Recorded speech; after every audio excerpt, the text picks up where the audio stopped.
Hey out there, this is Friday, August 5th, 2016, and it's just about 5 minutes before 10 in the morning here in Northern California.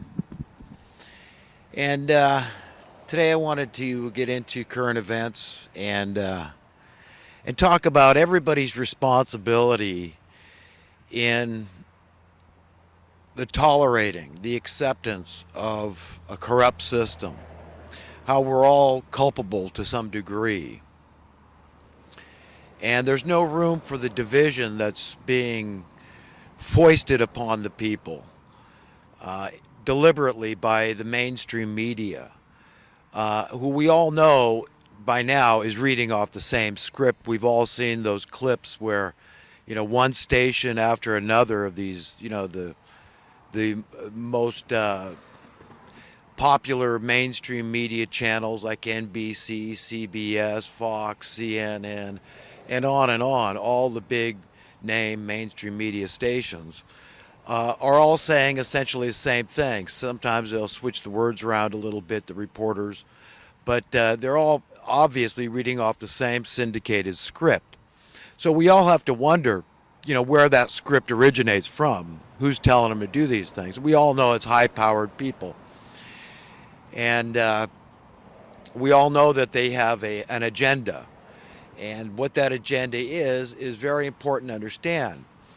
Um, as for the deliberate dividing of the masses, I think there's no better example than the Democrat, socialist, liberal on one hand, and the Republican, conservative, capitalist on the other hand. Now, I'm not saying that, those are all fair qualities for each party, but that is nonetheless, that's the kind of message that we're being sent. That if you're on one side of this thing, that means by default you're opposed to this other philosophy. And, Alex Jones on his show often talks about, cutting through the lies and disinformation. And that's kind of like, what I would like to do in my own little way. And just point out the fact that many of us agree with conservative and liberal points of view. Many of us agree with socialist and capitalist points of view. So many of us agree with both Democratic and Republican points of view. So really there is no division. And, we really ought to do away with the duopoly because it's just a facade. It's just a fake out to get us at each other's throats, to believe that, if my team wins, that's, wonderful for me. But, if my team loses, that's bad for me. And, it's like a volley match where no team ever really is satisfied because there's always that threat that the next time around they're going to lose their place. And the whole thing is just absolute nonsense. And I'd like to point to the fact that many people would call liberal political economic policies, because politics and economics are one and the same. People really need to understand this. I learned this in high school from my U.S. history and United States government teacher, one Mr. Bob Listener. He and my dad happened to be friends, and I would say that Bob would be considered liberal. And my experience with most liberals, I've got to be honest with you, has been, for the most part, a good one. And I kind of prescribe to their philosophy because it does seem more, liberal meaning generous. So it's more egalitarian, I would say, than the conservative and Republican point of view.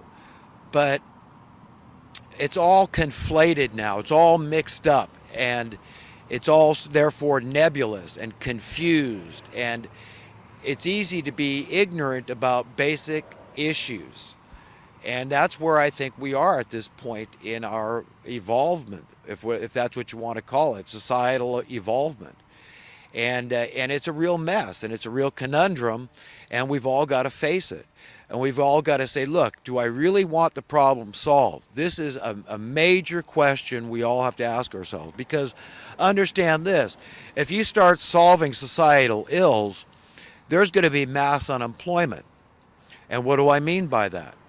Well, I mean that, look, if you solve poverty, this is the number one most important ingredient for the New World Order cabal and all their minions, who don't care, what political party you are, what, your affiliation in terms of being a communist, a socialist, or a capitalist.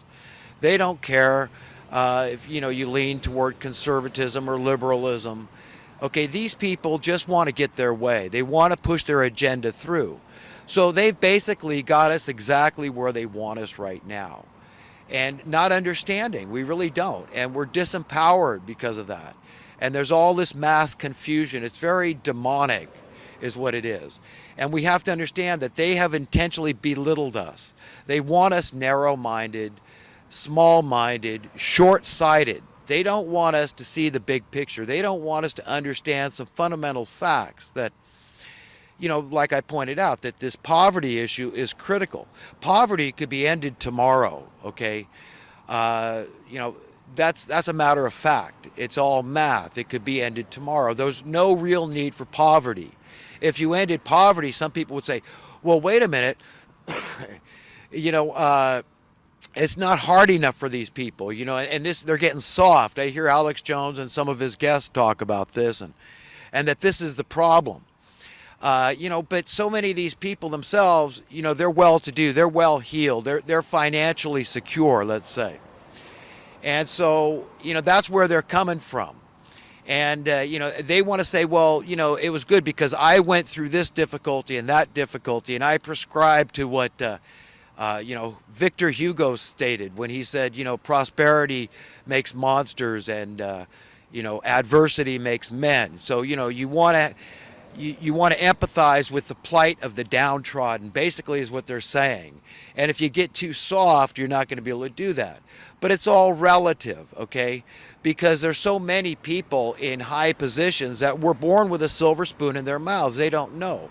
It's like the people that have stolen the wealth of our nation in 2008. This collusion between the political class and the money printing class is what happened. A lot of these people don't know, okay? So, you want to point fingers at people that are soft. Let's start there. And the people that are stealing the wealth of the nation and the reasons why. Poverty, they need poverty. The New World Order, in order to impose its agenda on the public, absolutely requires poverty. Without poverty, they lose control. They can't so easily induce chaos and crises all over the world. They can't fabricate all these dubious wars they're getting us involved in, whereby we've got 22 veterans a day killing themselves here in America. I mean, ISIS, we don't need any help from you. Our guys are taking their own lives, okay, for whatever reasons, whatever they got involved with over there in the Middle East, whatever they saw or did, whatever's happened here, okay, America is in a lot of trouble, okay.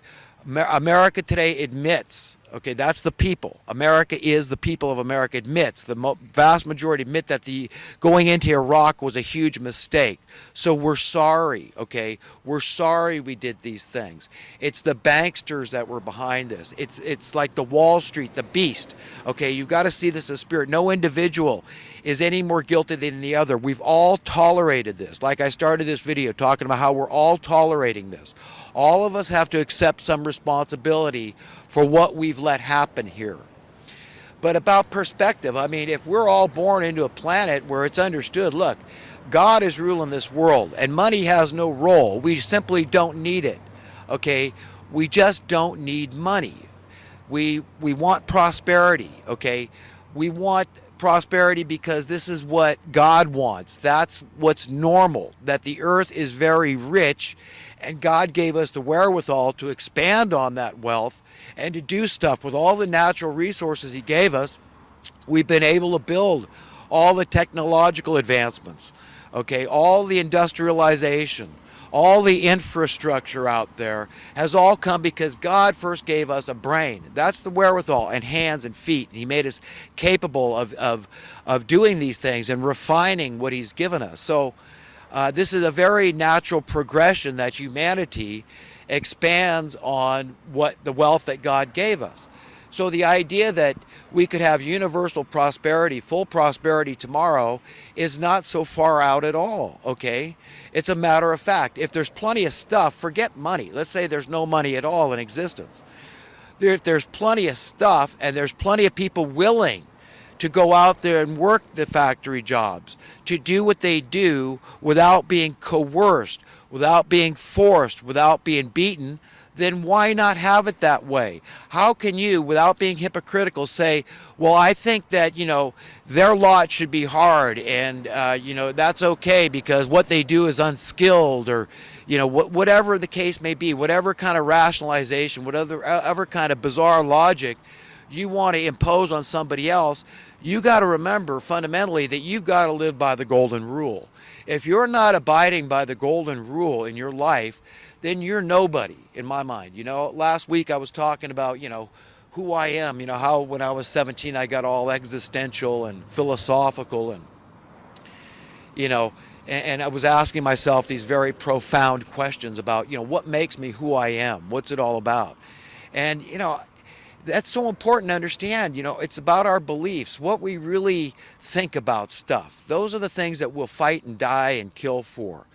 And, so often people say, oh, well, you believe in this and you're an idealist. You believe in idealism, and so everything you say is poo-pooed. But why should I be ashamed to be an idealist? What's wrong with that? Didn't Jesus say to be an idealist?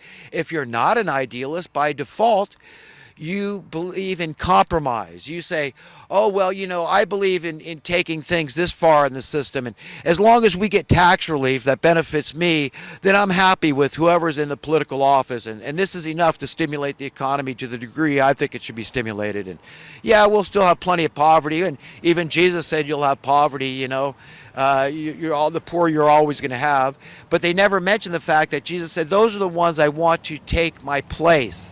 So when you want to do something for Jesus in the 21st century, then you've got to do it for the downtrodden. That's the poor who have been deliberately made poor. That's what you've got to understand. When you've got programs out there that are deliberately inducing poverty, like the bailout of '08, not letting capitalism work, that was anti-capitalism. That's why people call it crony capitalism, pseudo-capitalism, phony capitalism, which is very much akin to a much scarier word called fascism. Why is it like fascism? Because you've got the merger of private corporate interests and the government, quote, government, whoever you define that to be, and it's subjective, right?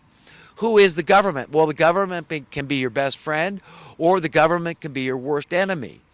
It's just like, my attorney telling me, this was a family attorney I'd hired back in the 90s. Christians are as Christians do. Well, government is as government does. Government is supposed to be we the people. So if you're a government official working for we the people, then you're working against the current establishment, because the current establishment is fascist. So that fascist government is not government, okay? That's pseudo-government, it's phony government. And the same truth holds true for Muslims. Let's say Christians are as Christians do, Muslims are as Muslims do. There's well over 1 billion Muslims on the earth, and I cannot believe that they're all out to get the Christians, or else there'd be a lot more dead Christians out there. This jihad would be a lot bigger. We're hearing of terrorist attacks. Last week I forgot to mention the priest getting his throat slit. Okay, these are horrible things.